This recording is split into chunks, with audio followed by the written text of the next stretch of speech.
berdiri, rukuk, sujud, duduk adalah olahraga.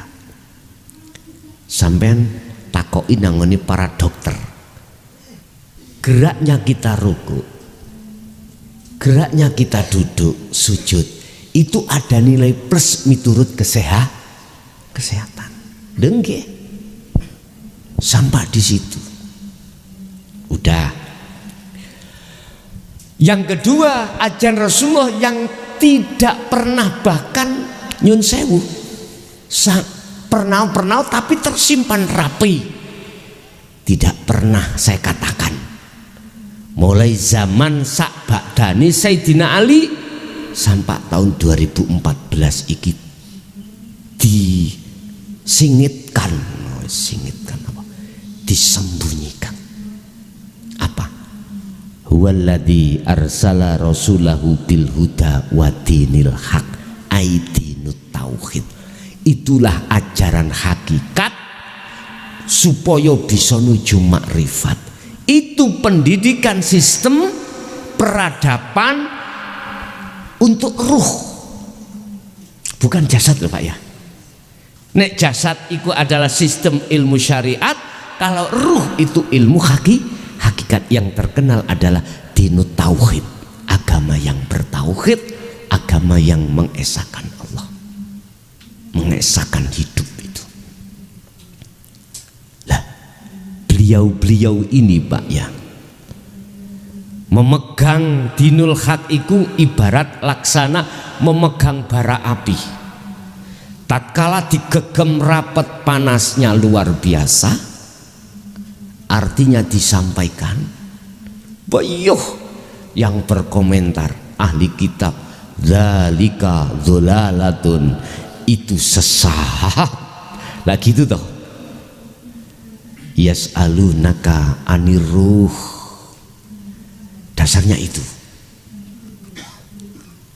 Muhammad, tatkala umatmu bertanya tentang ruh, katakan kalau ruh itu urusan Allah.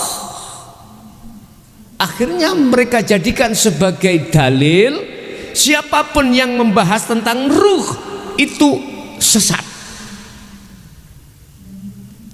Yun sewu Bapak, apa bisa wong gelap iki nyawang Allah di dalam diri saya? Gak bisa. Kalau jujur kita letakkan pada persoalan yang benar, apa bisa saudara mukhlason itu bisa ngoceh tototuet manuk ya, berkata tentang ruh manakala dalam diri saya tidak ada Allah? Bisa enggak? Gak bisa. Berhubung mereka melihat dohirnya makhluknya rupa saya, maka dianggap keluar dari ayat Al-Quran tadi, wa yas'alunaka anir ruh. Coba kalau sedikit aja dengan sadarnya hatimu, kalau tidak ada Allah pada diriku, apa bisa saya berkata sendiri? Nggak bisa.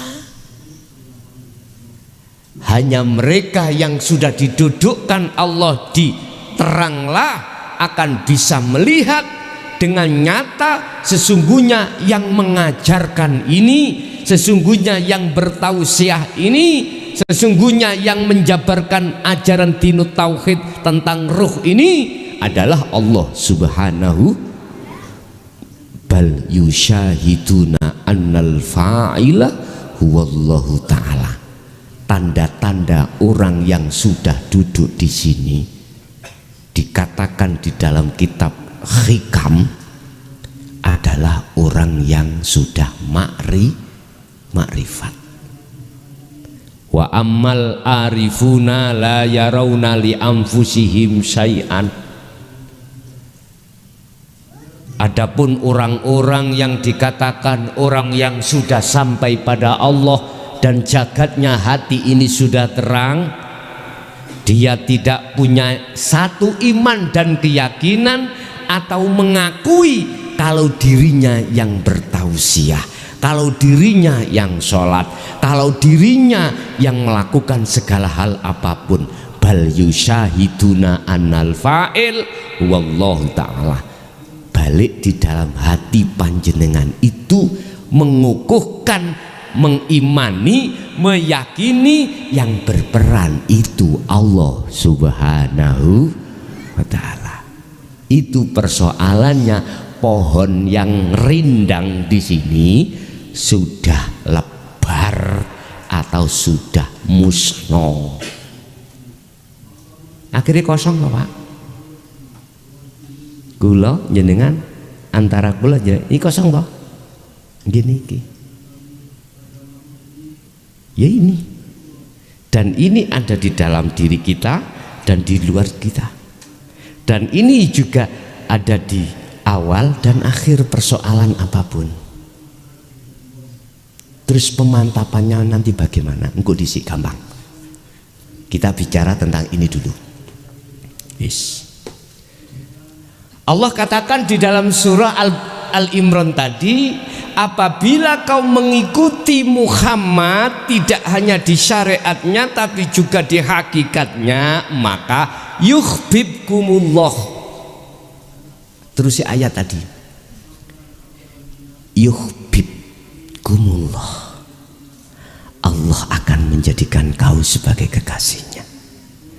Allah akan terima cintamu sebab kau sudah lepaskan cintamu tadi dengan hubbus syahwah. Jadi Allah akan menerima panjenengan ruh sebagai kekasihnya, manakala ruh setelah berselingkuh terhadap hubbus syahwah itu dia lepaskan, baru Allah terima yuhibbukumullah. Bila mana kau sudah tidak mencintai selain Allah, yuhib, maka Allah akan menerima cintamu. Wallahu ghafurur rahim. Allah akan mengampuni kesalahanmu ketika kau bercinta kasih dengan kesenangan dunia. Udah dimaafkan Allah. Sebab innallaha ghafurur rahim, Allah maha pengampun. Ini akhirnya teranglah Pak. Yang menutupi, yang menghijabi, yang menggelapkan tentang masalah jagati ati sudah hilang. Selanjutnya akan terang benderanglah jagati atimu terhadap Allah. Lah sekarang yang perlu panjenengan siapkan itu bagaimana? Saat hatiku ini belum bisa menerima hakikat. Sebetulnya Pak ya, ada beberapa alasan kita belum bisa menerima ajaran Rasulullah dinul haq iku. Apa? Pertama, sampean ndelok ke belakang zaman sampean biyen. Pertama, karena kita kadung sudah didoktrin ya dengan ajaran-ajaran dan iman tentang masalah selain Allah. Disuruh beriman untuk melihat selain Allah. Contoh, misalnya manuk niku puter iku bunyi uzkurullah, jenengan nggih semerap uzkurullah. Sampean iki dikongkon yakin bahwasanya yang keluar suara itu adalah burung.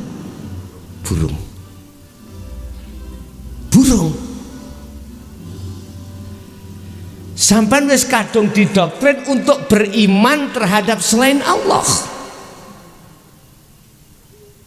Itu loh Pak, mohon maaf, kita waktu akil balik kan diajarkan oleh guru-guru kita di dalam ilmu syariat toh, gitu. Di situ kita disuruh untuk mengaku-ngaku kalau kita yang melakukan. Kalau kita belum melakukan, kalau kita melakukan, kalau makhluk yang melakukan itu. Pertama. Kedua, sang pembimbing kita yang mendoktrin kita itu pada saat itu Bapak mengatakan bahwasanya ajaran hakikat itu sesat. Nyun sewu nggih. Nyun sewu. Apa mungkin fatwa mereka dikatakan sah, statement mereka dikatakan sah, bahwasanya ajaran hakikat itu adalah sesat, sementara mereka belum mengerti di dalamnya bagaimana? Nek miturut kula mboten sah. Saya laksanakan gini, saya ibaratkan gini. Apa mungkin saya itu komentar saya dianggap sah, bahwasanya di dalam rumah ini ada isinya kulkas, ada macam-macam, sementara saya tidak pernah masuk di dalam rumah. Oh, di dalamnya ada toyol. Oh, di dalamnya ada kulkas, ada TV, macam-macam. Tidak sah, Pak. Karena rumah ini tertutup buat saya dan saya berkomentar di luar. Tidak sah, Pak. Mesti salah. Di dalam kamar itu ada apapun, dia tidak ada alasan yang dibenarkan untuk mengatakan di dalamnya ada apa. Nggak bisa. Nggak bisa. Sing afsah berkomentar itu adalah mereka yang sudah pernah masuk di dalam rumah, baru cerita di luar. Iya, di dalam itu ada kulkas menghadap ke sini, terus apa namanya, stream bed saya menghadap ke sini. Udah paham karena jenengan tiap hari ada di dalam rumah. Laksana seperti itu. Jadi nggak bisa dibenarkan. Mereka yang belum mengerti tentang hakikat makrifat berkomentar itu sesat. Oleh karena sudah kadung biasane Pak, sing gurune ngomong sesat, santrine ya ngomong sesat, akhirnya ngoten. Dan semuanya loh atas dasar katanya, belum membuktikan sendiri. Katanya semuanya itu. Bapak Ibu hadirin jamaah rahimakumullah, sampean yo jangan merasa terganggu dengan suara ini ya, karena itu siapa? Allah tahu. Allahnya di situ. Muncul suara melihat Allahnya. Nah, ini sampai tidak akan protes apabila sudah hatinya terang beneran.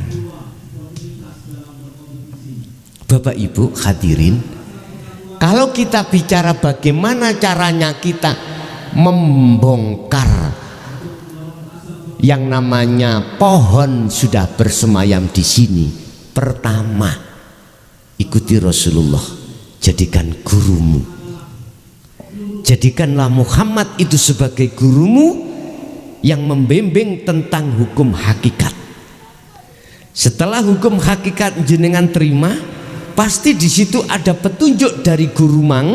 Ini saya katakan sebagai guru akhirat, akan membimbing panjenengan, dan panjenengan akan dibimbing tentang bagaimana caranya membongkar ini.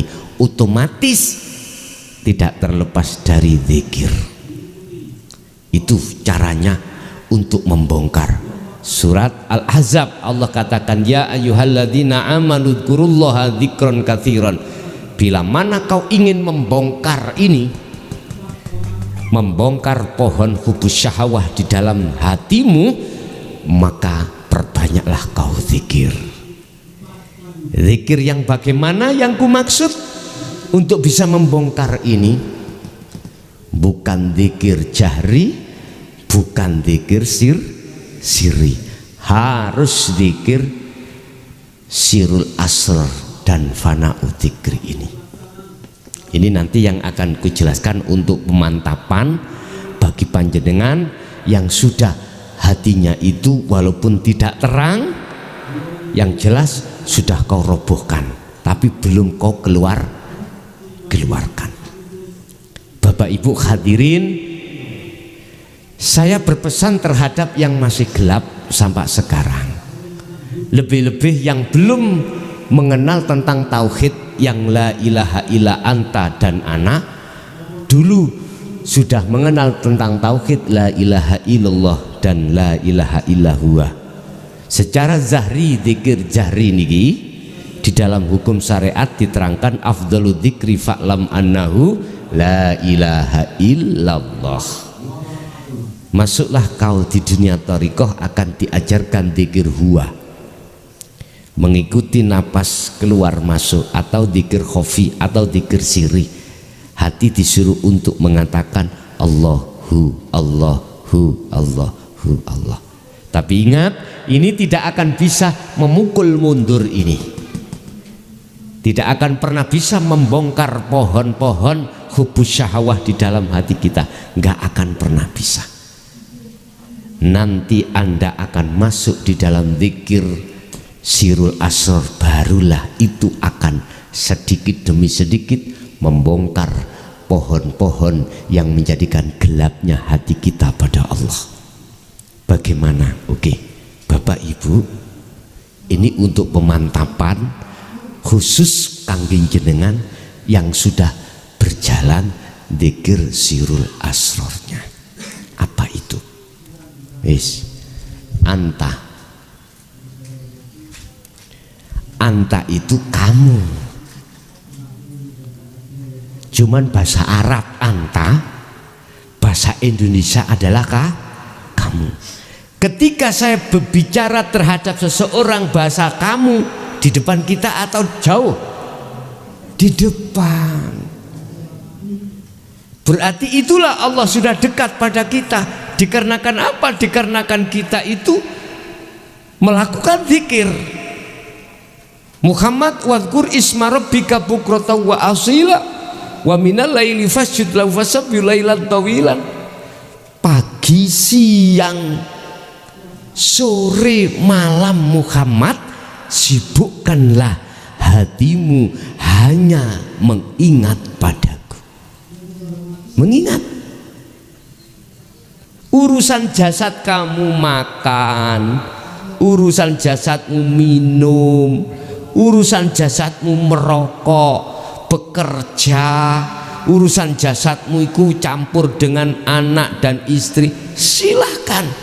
Urusan jasadmu bersosialisasi dengan masyarakat, silahkan. Tapi satu Muhammad,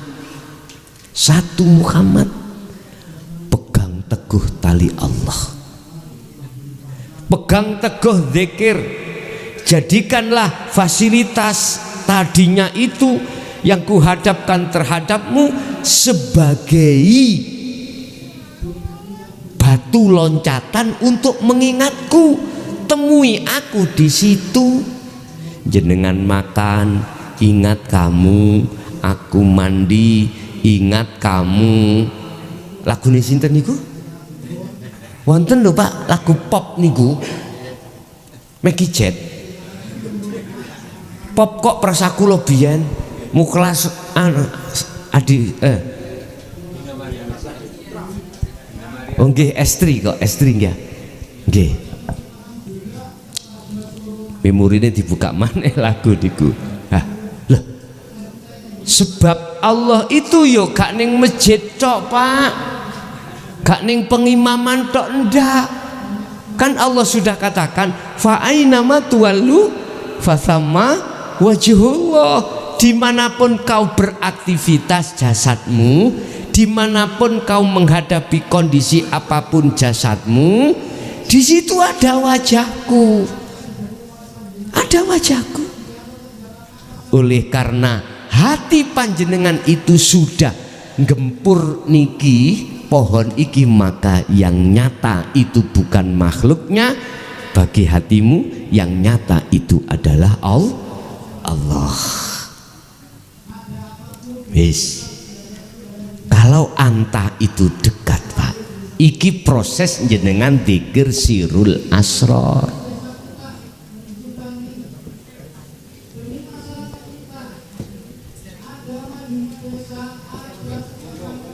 Sirul asrori. Apa dzikir sirul asrar niku? Dzikir yang sudah tidak ngucap Allah Pak, tidak ngucap hu, enggak ngucap, diem. Apa? Pertama adalah rasa.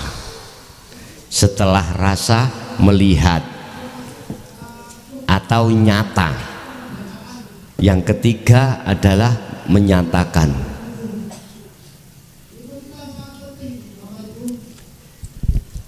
Rasa inilah yang dimaksud pintu su'arul basiroh. Jenengan diem, tapi hati masuk di dalam rasa untuk menyatakan hidup yang mengeluarkan dan memasukkan napas. Ruh masuk terhadap hidup yang berperan menggerakkan seluruh alam ini. Hanya dengan rasa atau iman itulah nanti Anda akan di bumi hanguskan yang namanya pohon-pohon hubus syahwat ini. Jadi udah lakukan rasa itu di dalam hatimu. Rasa itu iman. Yakino sira kabeh bahwasanya hidup itu wujudnya Allah, titik, ngoten lho. Dan hidup itu di segala hal apapun. Dan hanya hidup itu yang berperan di segala hal apapun. Udah, hati sampean kudu iman kuat ning gunung. Itu tugas sampean. Apabila sampean iki kuatnya iman, hidup itu wujudnya Allah bukan sifat, didorong dengan dzikir ning ati Allah Allah Allah, monggo dikira Allah Allah. Tapi nek gak sampean sertai sirul asrar, bodar roh iki engko dadi roh ingkang takabur gara-gara mendapatkan karomah, gara-gara mendapatkan makom mukasyafah. Hati-hati. Wis minimal lah wis sirul asr mawon sampean tekankan sesuai dengan Allah dawuh di dalam surat Al-Insan 2526. Allah mengatakan, Muhammad, pagi, siang, sore, malam sibukkan hatimu untuk mengingatku. Ini maksudnya mengingat, yakin lan sadar ati iki bahwasanya semua yang punya gerak itu adalah hidup.